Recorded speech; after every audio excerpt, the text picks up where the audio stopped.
ಶಿವರಾತ್ರಿಯಂದೇ ಕಣ್ಣೀರು ಹಾಕಿದ ಗದಗ ರಾಮಲಿಂಗೇಶ್ವರನಿಗೆ ಇದೆಂಥ ಸ್ಥಿತಿ. ಭಗ್ನವಾಯಿತು ಭಕ್ತರ ನಂಬಿಕೆ. ಶಿಂಗಟಾಲೂರಿನಲ್ಲಿ ನಂದಿ ವಿಗ್ರಹಕ್ಕೆ ಏನಾಯಿತು? ದೇವಸ್ಥಾನಕ್ಕೆ ನುಗ್ಗಿ ದುಷ್ಕೃತ್ಯ. ಶಿವರಾತ್ರಿ ದಿನವೇ ನಡೆದ ಆಘಾತಕಾರಿ ಘಟನೆ. ನಮಸ್ಕಾರ ವೀಕ್ಷಕರೇ. ಇಡೀ ನಾಡು ಶಿವರಾತ್ರಿ ಹಬ್ಬದ ಸಂಭ್ರಮದಲ್ಲಿತ್ತು. ಎಲ್ಲೆಡೆ ಓಂ ನಮಃ ಶಿವಾಯ ಅನ್ನೋ ಮಂತ್ರ ಘೋಷಣೆ ಮೊಳಗತಾಯಿತ್ತು.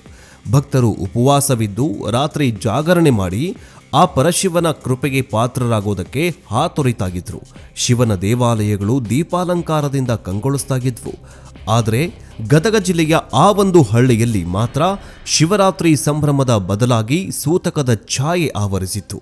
ಭಕ್ತರು ಕೈಯಲ್ಲಿ ಹಾಲು ಹಣ್ಣು ಹಿಡಿದು ದೇವಸ್ಥಾನಕ್ಕೆ ಹೋಗುವಷ್ಟರಲ್ಲೇ ಅಲ್ಲಿ ಕಾದಿತ್ತು ಒಂದು ಆಘಾತಕಾರಿ ದೃಶ್ಯ.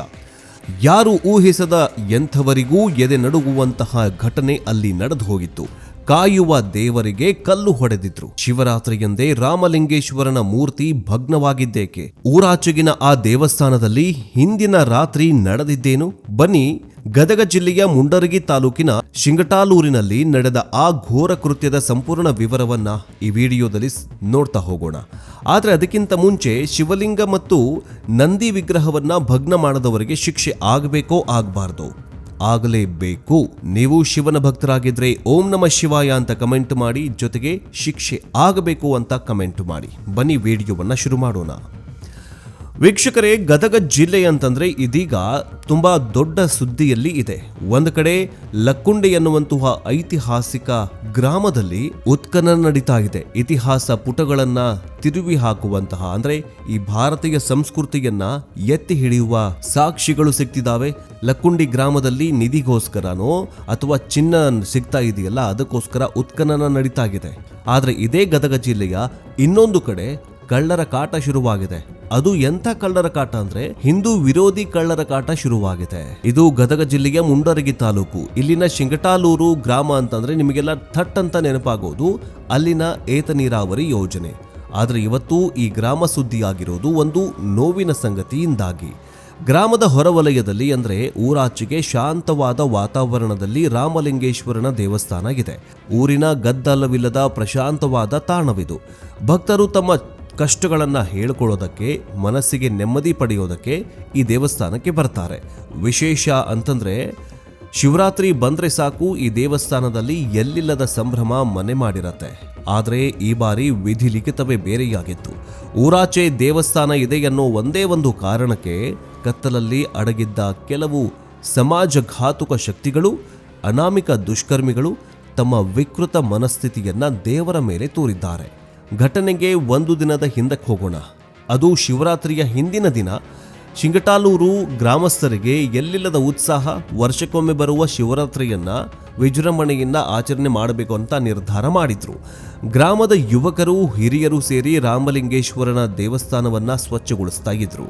ದೇವಸ್ಥಾನದ ಗೋಡೆಗಳಿಗೆ ಸುಣ್ಣ ಬಣ್ಣ ಬಳಿದು ಆವರಣವನ್ನ ಗುಡಿಸಿ ರಂಗೋಲಿ ಹಾಕಿ ಸಿಂಗರಿಸಿದ್ರು. ನಾಳೆ ರಾಮಲಿಂಗೇಶ್ವರನಿಗೆ ರುದ್ರಾಭಿಷೇಕ ಮಾಡಬೇಕು, ನಂದಿಗೆ ಅಭಿಷೇಕ ಮಾಡಬೇಕು ಅಂತ ಸಂಭ್ರಮದಿಂದ ಮನೆಗೆ ಎಲ್ಲರೂ ಹೋಗಿದ್ರು. ನಂದಿಗೆ ಮತ್ತೆ ರಾಮಲಿಂಗೇಶ್ವರನಿಗೆ ಅಭಿಷೇಕ ಮಾಡೋದಕ್ಕೆ ಬಂದ್ರೆ ಅಲ್ಲಿ ಲೆಕ್ಕಾಚಾರವೇ ಉಲ್ಟಾಗಿದ್ರು.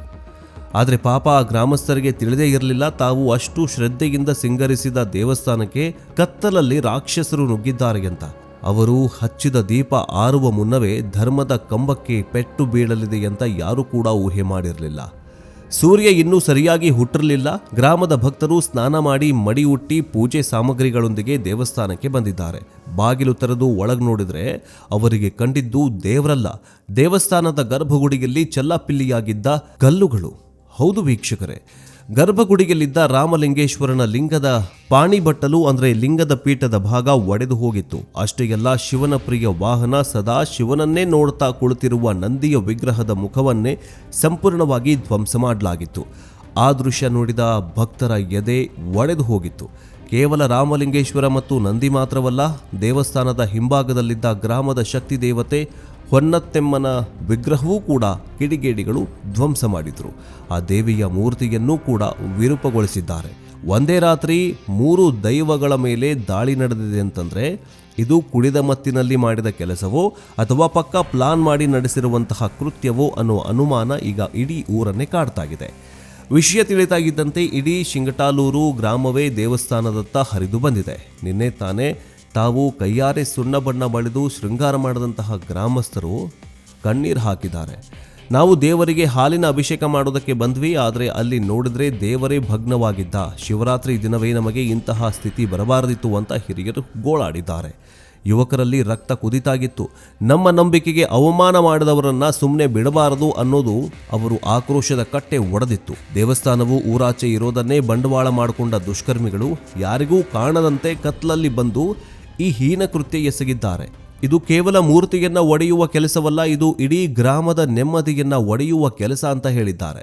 ಇನ್ನು ವಿಷಯ ತಿಳಿದು ಮುಂಡರಗಿ ಪೊಲೀಸರು ಸ್ಥಳಕ್ಕೆ ದೌಡಾಯಿಸಿದ್ದಾರೆ. ಶ್ವಾನದಳ ಮತ್ತು ಬೆರಳಚ್ಚು ತಜ್ಞರು ಕೂಡ ಸ್ಥಳಕ್ಕೆ ಬಂದು ಪರಿಶೀಲನೆ ನಡೆಸಿದ್ದಾರೆ. ಪೊಲೀಸರು ಈ ದುಷ್ಕರ್ಮಿಗಳು ಮತ್ತು ಈ ರಾಕ್ಷಸರಿಗಾಗಿ ಹುಡುಕಾಟ ನಡೆಸ್ತಾ ಇದ್ದಾರೆ. ಆದರೆ ಕೆಲವೊಂದಿಷ್ಟು ಗಂಭೀರ ಪ್ರಶ್ನೆಗಳು ಎದ್ದಿವೆ. ಯಾಕೆ ಶಿವರಾತ್ರಿಯ ದಿನದಂದೇ ಇಂತಹ ದುರ್ಘಟನೆ ಸಂಭವಿಸಿತು? ವರ್ಷದ ಬೇರೆ ಯಾವುದೇ ದಿನ ಮಾಡದೆ ಸರಿಯಾಗಿ ಶಿವರಾತ್ರಿಯ ದಿನದಂದೇ ಈ ಕೃತ್ಯ ಎಸಗಿರುವುದು ನೋಡಿದರೆ ಇದು ಉದ್ದೇಶಪೂರ್ವಕವಾಗಿ ಜನರ ಭಾವನೆ ಕೆರಳಿಸುವುದಕ್ಕೆ ಮಾಡಿರುವಂತಹ ಸಂಚು ಅಂತ ಅನ್ನಿಸ್ತಾ ಇದೆ. ಯಾರಿದು ಅನಾಮಿಕರು? ಇವರು ಊರಿನವರೋ ಅಥವಾ ಹೊರಗಿನಿಂದ ಬಂದವರೋ? ಊರಾಚೆ ದೇವಸ್ಥಾನ ಇದೆ ಅಂತ ಮಾಹಿತಿ ಇದ್ದವರೇ ಇದನ್ನ ಮಾಡಿರಬೇಕು ಅನ್ನುವಂತಹ ಅನುಮಾನ ಗಂಭೀರ ಪ್ರಶ್ನೆ ಎದ್ದಿದೆ. ಉದ್ದೇಶವೇನು? ಗ್ರಾಮಸ್ಥರಲ್ಲಿ ದೇವಸ್ಥಾನದಲ್ಲಿ ಕಳ್ಳತನ ನಡೆದಿಲ್ಲ, ಹುಂಡಿ ಹಣ ಮೇಲೆ ಕಣ್ಣು ಬಿದ್ದಿಲ್ಲ, ಕೇವಲ ಮೂರ್ತಿಗಳನ್ನು ಭಗ್ನಗೊಳಿಸ್ತಾ ಇರೋದನ್ನು ನೋಡಿದರೆ ಇದರ ಹಿಂದೆ ವಿಕೃತ ಮನಸ್ಥಿತಿ ಅಥವಾ ದ್ವೇಷದ ರಾಜಕಾರಣದ ವಾಸನೆ ಕೇಳಿ ಬರ್ತಾ ಇದೆ. ಆದರೆ ವೀಕ್ಷಕರೇ, ದೇವರು ಶಿಲೆಯಲ್ಲಿ ಮಾತ್ರ ಇರೋದಿಲ್ಲ, ಭಕ್ತರ ನಂಬಿಕೆಯಲ್ಲಿ ಇರ್ತಾನೆ ಎನ್ನುವುದು ಸತ್ಯ. ಆದರೆ ಆ ನಂಬಿಕೆಯ ಕೇಂದ್ರವಾದ ವಿಗ್ರಹಗಳನ್ನು ಒಡೆದು ಹಾಕುವ ಮೂಲಕ ಸಮಾಜದಲ್ಲಿ ಅಶಾಂತಿ ಮೂಡಿಸೋದಕ್ಕೆ ಪ್ರಯತ್ನಿಸುವ ಎಂತಹ ಕ್ರಿಮಿಗಳಿಗೆ ಕಠಿಣಾತಿ ಕಠಿಣ ಶಿಕ್ಷೆ ಆಗಲೇಬೇಕು. ಯಾಕೆ ಶಿವರಾತ್ರಿಯ ದಿನದಂದೇ ಇಂತಹ ದುರ್ಘಟನೆ ಸಂಭವಿಸಿತು? ವರ್ಷದ ಬೇರೆ ಯಾವುದೇ ದಿನ ಮಾಡದೆ ಸರಿಯಾಗಿ ಶಿವರಾತ್ರಿಯ ದಿನದಂದೇ ಈ ಕೃತ್ಯ ಎಸಗಿರುವುದು ನೋಡಿದರೆ ಇದು ಉದ್ದೇಶಪೂರ್ವಕವಾಗಿ ಜನರ ಭಾವನೆ ಕೆರಳಿಸುವುದಕ್ಕೆ ಮಾಡಿರುವಂತಹ ಸಂಚು ಅಂತ ಅನ್ನಿಸ್ತಾ ಇದೆ. ಯಾರಿದು ಅನಾಮಿಕರು? ಇವರು ಊರಿನವರೋ ಅಥವಾ ಹೊರಗಿನಿಂದ ಬಂದವರೋ? ಊರಾಚೆ ದೇವಸ್ಥಾನ ಇದೆ ಅಂತ ಮಾಹಿತಿ ಇದ್ದವರೇ ಇದನ್ನ ಮಾಡಿರಬೇಕು ಅನ್ನುವಂತಹ ಅನುಮಾನ ಗಂಭೀರ ಪ್ರಶ್ನೆ ಎದ್ದಿದೆ. ಉದ್ದೇಶವೇನು? ಗ್ರಾಮಸ್ಥರಲ್ಲಿ ದೇವಸ್ಥಾನದಲ್ಲಿ ಕಳ್ಳತನ ನಡೆದಿಲ್ಲ, ಹುಂಡಿ ಹಣ ಮೇಲೆ ಕಣ್ಣು ಬಿದ್ದಿಲ್ಲ, ಕೇವಲ ಮೂರ್ತಿಗಳನ್ನು ಭಗ್ನಗೊಳಿಸ್ತಾ ಇರೋದನ್ನು ನೋಡಿದರೆ ಇದರ ಹಿಂದೆ ವಿಕೃತ ಮನಸ್ಥಿತಿ ಅಥವಾ ದ್ವೇಷದ ರಾಜಕಾರಣದ ವಾಸನೆ ಕೇಳಿ ಬರ್ತಾ ಇದೆ. ಇಂದು ಶಿಂಗಟಾಲೂರು ರಾಮಲಿಂಗೇಶ್ವರನಿಗೆ ಆದ ಸ್ಥಿತಿ ನಾಳೆ ಇನ್ನೊಂದು ದೇವಸ್ಥಾನಕ್ಕಾಗಬಾರದು. ಪೊಲೀಸರು ಆದಷ್ಟು ಬೇಗ ಆ ದುಷ್ಕರ್ಮಿಗಳನ್ನ ಹೆಡೆಮುರಿ ಕಟ್ಟಬೇಕು. ಸರ್ಕಾರ ಇಂತಹ ಸೂಕ್ಷ್ಮ ವಿಚಾರಗಳನ್ನ ಗಂಭೀರವಾಗಿ ಪರಿಗಣಿಸಿ ದೇವಸ್ಥಾನಗಳಿಗೆ ರಕ್ಷಣೆ ನೀಡಬೇಕು. ಶಿವರಾತ್ರಿ ದಿನವೇ ಶಿವನ ದೇವಾಲಯಕ್ಕೆ ನಡೆದ ಈ ಅಪಚಾರದ ಬಗ್ಗೆ ನಿಮ್ಮ ಅನಿಸಿಕೆ, ಅಭಿಪ್ರಾಯ ಏನು? ಇಂತಹ ವಿಕೃತಿ ಮನಸ್ಥಿತಿಯ ಜನರಿಗೆ ಯಾವ ರೀತಿ ಶಿಕ್ಷೆ ಕೊಡಬೇಕು? ಕಮೆಂಟ್ ಬಾಕ್ಸ್ನಲ್ಲಿ ತಿಳಿಸಿ. ಇಂತಹ ಅಪ್ಡೇಟ್ಗಾಗಿ ನಮ್ಮ ಯೂಟ್ಯೂಬ್ ಚಾನಲನ್ನು ಬೇಗ ಸಬ್ಸ್ಕ್ರೈಬ್ ಮಾಡ್ಕೊಳ್ಳಿ. ಮುಂದಿನ ಅಪ್ಡೇಟ್ನೊಂದಿಗೆ ಬೇಗ ವಾಪಸ್ ಬರ್ತೀವಿ. ಜೈ ಹಿಂದ್, ಜೈ ಕರ್ನಾಟಕ. ಓಂ ನಮಃ ಶಿವಾಯ.